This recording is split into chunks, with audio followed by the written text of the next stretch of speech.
ఇరాన్కి సంబంధించి అణుబాంబులు తయారు చేయకుండా ఉండాలనే కదా ఇప్పుడు అమెరికా దాడి చేస్తుంది. ఇజ్రాయెల్ దాడి వేరు. ఇజ్రాయెల్ మధ్యప్రాచ్యంలో తనకి పోటీ ఉండకూడదు అనుకుంటుంది. ప్లస్ ఇరాన్ దగ్గర అణుబాంబులు ఉంటే ఉగ్రవాదులకు ఇచ్చి తన దేశాన్ని నాశనం చేస్తుందని భయం ఉంది కాబట్టి అది చేస్తుంది. బట్ అమెరికాకి ఏంటి, ఇరాన్ దగ్గర అణ్వస్త్రాలు ఉంటే ఇష్టం లేదు.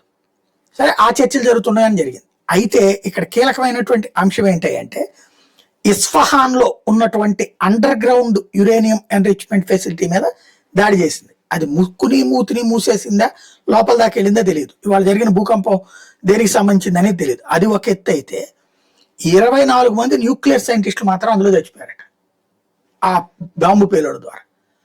ఇక్కడ యురేనియం అణుబాంబుగా మార్చడానికి ప్రిపేర్ చేసింది ఇరాన్ అని తెలిసి ముందు సైంటిస్టులు నేపేసింది. ఇప్పుడు మళ్ళీ సైంటిస్టులు ఒక్కొక్కళ్ళు ఎంత తెలివై ఉంటారు, ఎన్ని సంవత్సరాల నుంచి వాళ్ళందరినీ తయారు చేసుకుని ఉంటుంది. 24 గంటల్లో 11 అణుబాంబులు తయారు చేయడానికి ప్రిపేర్ చేసి వాళ్ళని పిలుచుకొస్తే డైరెక్ట్గా ఆ యురేనియం మీద బాంబు వేస్తే పెను విధ్వంసం జరిగి రేడియేషన్ వచ్చేసి దేశం బూడిదైపోతుంది. అంతమంది చచ్చిపోతే అమెరికాని అందరు నోట్లో వస్తారు. అందుకని మొహాన్ని ముక్కుని మూసేసి సేమ్ టైం సైంటిస్టులు లేపేయడం ద్వారా అణుబాంబులు తయారు చేయకుండా ఆపింది అన్నటువంటి ప్రస్తుతం వినబడుతున్నమాట.